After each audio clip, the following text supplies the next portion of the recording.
Congratulations. It's absolutely fantastic.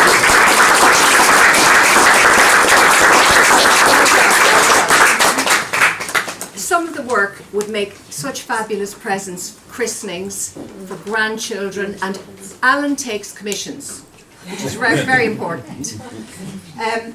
Congratulations again. I'd like to introduce you to Mary Mitchell O'Connor, who's going to open Alan's exhibition. Thanks very much, Sheila. And I thought Sheila was going to make a big speech and I was kind of getting myself together. But no, I'm really honoured that Alan Keane asked me to come here today. And Alan Keane, I'm a big fan of Alan's, and I met Alan probably approximately maybe 3 years ago. I went into a meeting. I know Sheila Moore is here, but I did go into that meeting that night and I knew nobody. But anyway, at the end, I had to speak at the meeting, and at the end, Alan presented with me with a beautiful portrait of myself. Wow. And the only thing, Alan, if I was to say anything about it, it was a photograph where I looked very cross. And you know, politicians like to look friendly and nice and all that. So I had a kind of a cross face on me. But no, and I just want to say that I've spent the evening with Alan and his family. And Alan has 4 girls in his life: Trina, Gillian, Sonia that can't be with us tonight, and then Katie. And that is a portrait of Katie there. It's not looking very just well. Behind us. She looks very well. And it's done in colour, which is quite different from the rest of your work. But anyway, any of you that knows Alan, he is a perfectionist. So he decided then, approximately, I think it was 6 years ago, that he'd actually do a course in portraiture. And of course, he became really good at it. And he worked on it to ensure that he would be the very best. So here we are tonight. Look, we're in a wonderful building, and just again to say to you, I've never been in the United Arts building, and Sheila and I met Carmel earlier on tonight. They were filling me in about this club. So I just want to, and I'm going to kind of centre this little piece on the history of the club, also to do with your exhibition. So the club is a venerable Dublin institution, and it was founded in 1907, and it was to promote the arts in Ireland.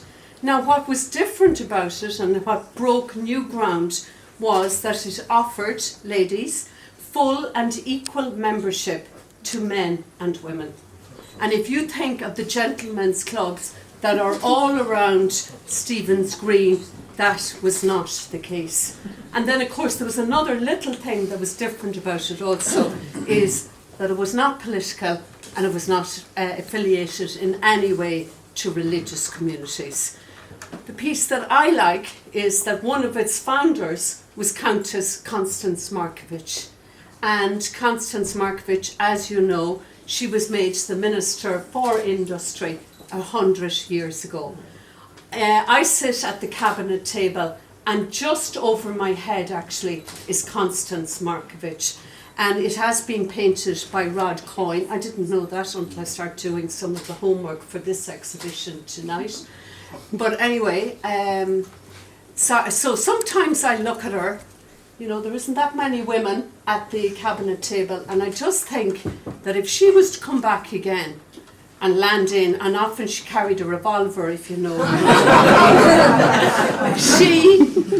I think she might be pretty disappointed, girls, that there aren't more of us anyway in politics.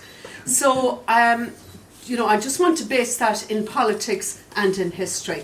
But the late Patricia Boylan, she wrote a history about this club, and she called it All Cultivated People, which was published, and that describes all of you here tonight, but it was published in 1988. And in 2 sentences, I believe, she captured the essence of the club. So if you let me quote, "From its foundation in 1907, it has survived cataclysms wrought by wars and resulting social upheavals. Membership reflected them all, from almost exclusively Anglo-Irish to revolutionary Republican, from gun-running aristocrats to staid bourgeois to bohemianism, Irish style.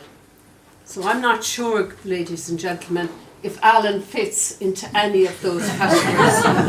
And even whether he does or he doesn't, he's certainly at the core of the activities in this club. He hosts portrait drawings, and any of you that might like to take classes, he does that here in the basement every Saturday morning. His students, and I've looked at this and I've researched it, they rave about you, Alan.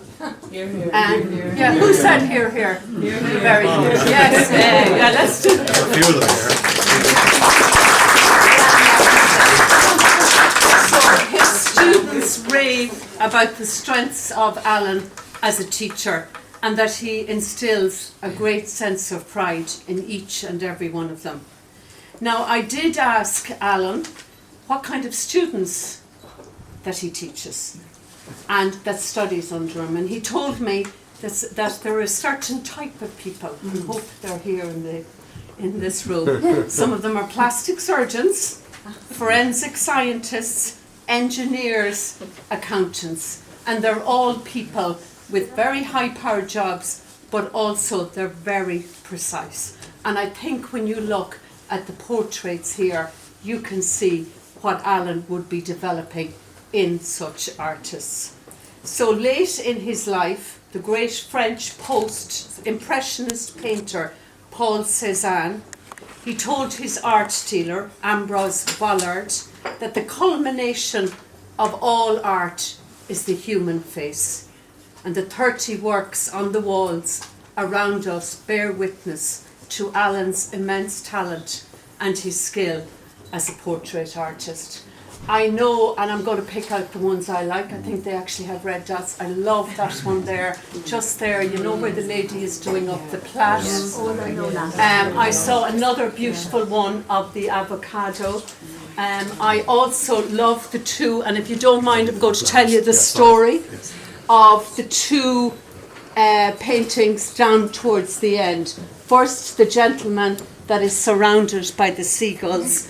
And if you look at that very closely, you'll see that that's outside Stephen's Green.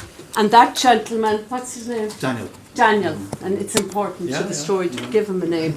Daniel sits there every day, and the seagulls come to him, and Daniel feeds the seagulls. So Alan approached him thinking that would make a fantastic portrait. He spoke to Daniel in his kind way. You did offer to give him some money.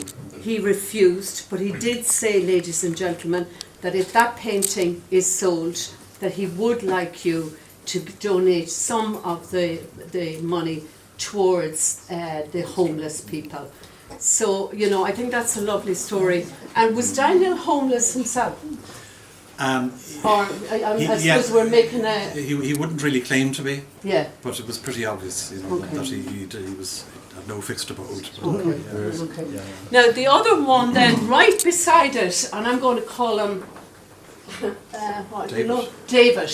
Yeah. You know, the statue, the sculpture. What's lovely about him, I'm sure you've all noticed it, Alan had to show me because I didn't see it, but actually in his hand he's holding a mobile phone. So look at it, it's very good, you know, it's really unusual. Look, I'm only picking out a few of the paintings or of the portraits that I think are brilliant. I did ask Alan, Trina, where's Trina? She's taking video there, to describe himself to me. And what he said was, ask my wife. So, Trina did confirm though, and as I had deducted, that Alan is a perfectionist, a specialist, and a very personal artist.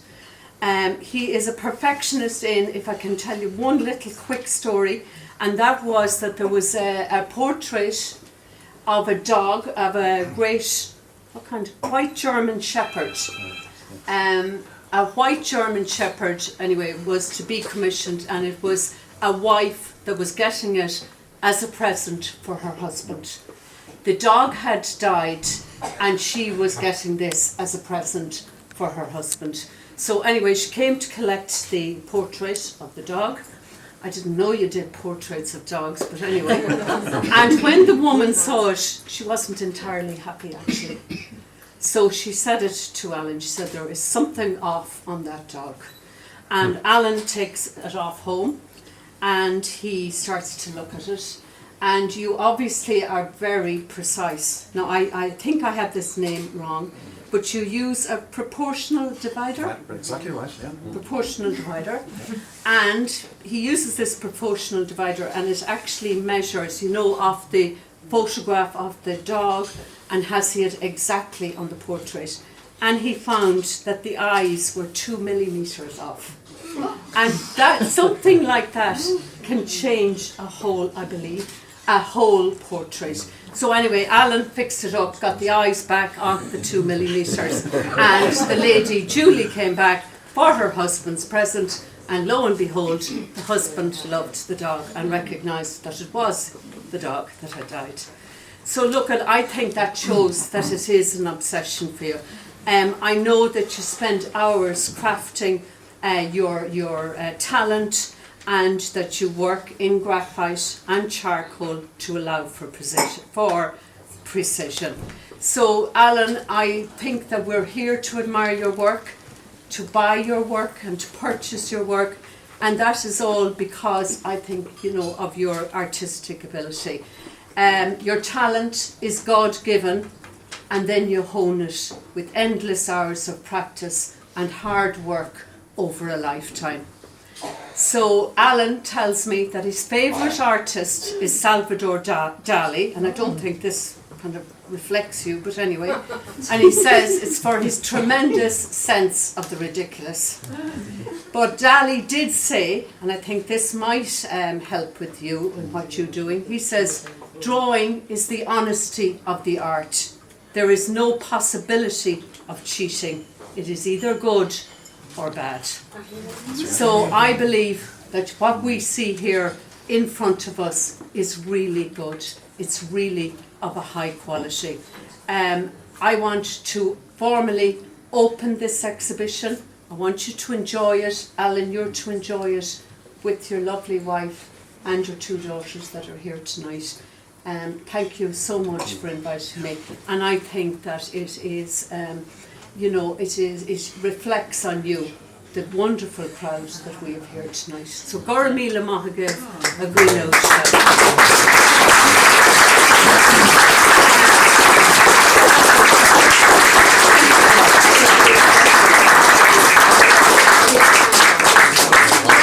Thank you, Mary. That was